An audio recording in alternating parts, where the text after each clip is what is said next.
sera.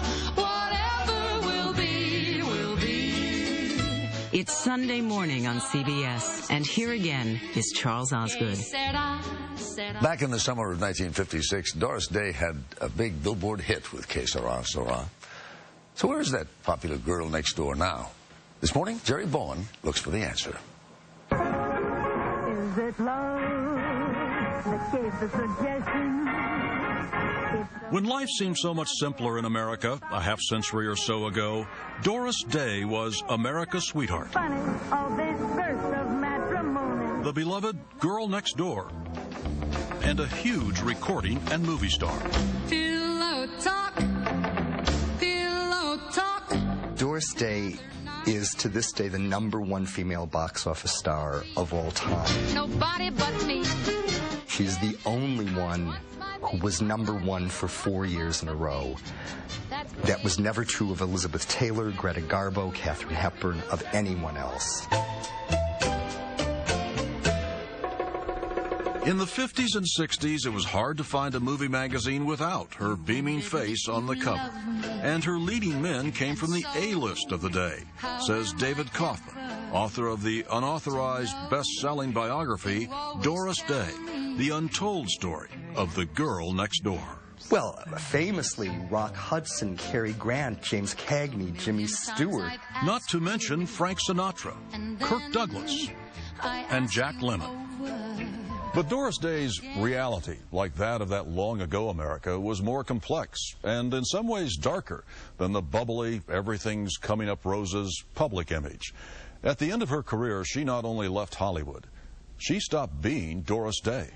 When I fall in... For nearly 30 years now, she's lived near Carmel, California, an avid animal rights advocate nursing strays back to health on her small ranch. And she's known as Clara to most friends, a nickname given to her early in her career. She's rarely seen in public and rarely heard, except for one day each year, her birthday. And good afternoon, everybody. It's just after 3 o'clock. Kevin Call here. And on the phone, the birthday girl herself. Welcome back, Doris. Hi. Oh, Kevin, hi. When a local radio station plays the songs she made famous, and Doris and her alter ego Clara call in to say thanks. I've been tearing up and laughing and just having a super time.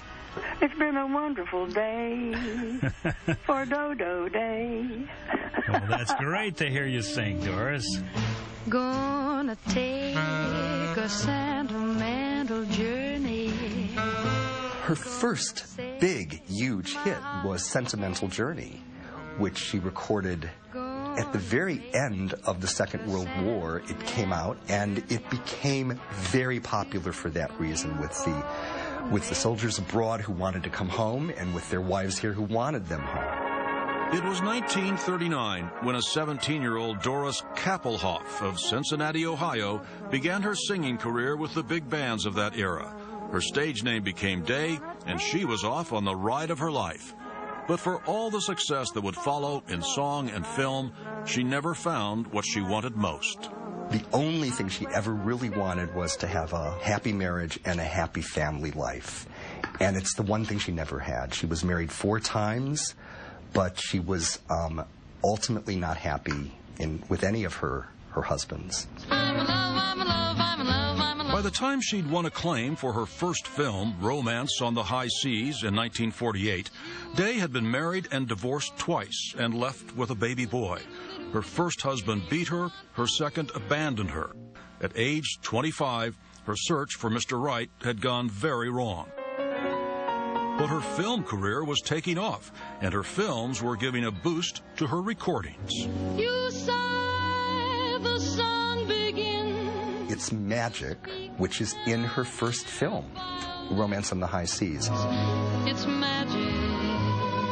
And then after that, the next biggest song is Secret Love from Calamity Jane. Once I had a secret love. And after that comes Que Sera, Sera, which ends up being the biggest of all of her entire career. Que sera, sera. Whatever will be, will be.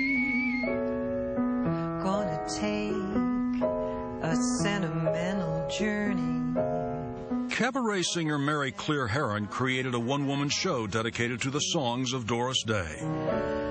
Gonna make a sentimental. She had a lovely lullaby quality in her voice, and I think everybody responds to that lullaby thing, and I think, you know, that's universal. Heron also wrote and produced a PBS documentary, Sentimental Journey, now 18 years old. It featured a rare interview in which Day reflected on her 2 decades of filmmaking, 39 films in all, and the ones she liked most. Calamity Jane is probably my favorite movie because that's the real me.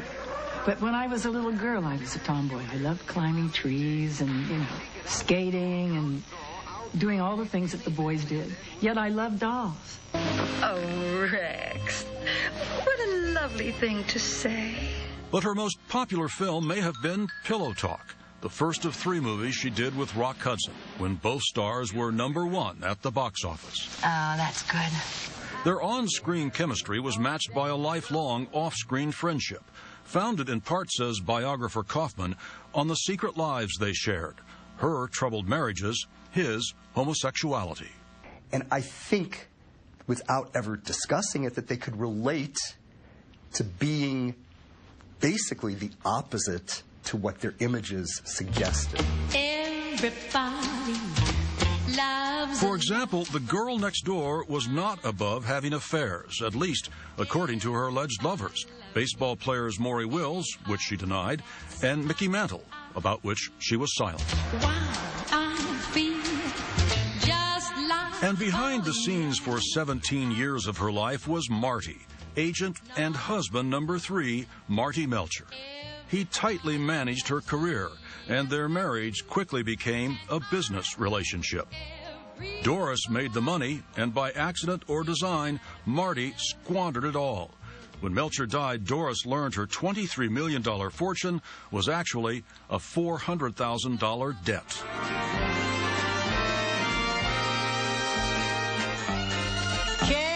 The Doris Day Show, a situation comedy, saved her.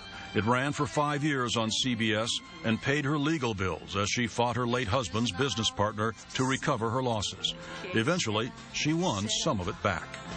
I just knew that justice would prevail. I've known it all along. By the early 70s, her career was largely over, her 4th marriage failing. And despite offers, she never took on another TV show until 1985, when she agreed to a small cable show devoted to pets. It was called Doris Day's Best Friends, and the appearance of her best friend was sad and shocking. We really had fun making movies. Yeah. Didn't we? Yeah. I wish we'd made more. We should do it again. Yeah. Rock Hudson, gaunt and ghostly pale and gravely ill with AIDS, an illness that opened the door on his secret, homosexuality. Hudson died 2.5 months after appearing with Day, and she began her retreat from the public eye. I can be happy. I can be sad. She looks like Doris Day.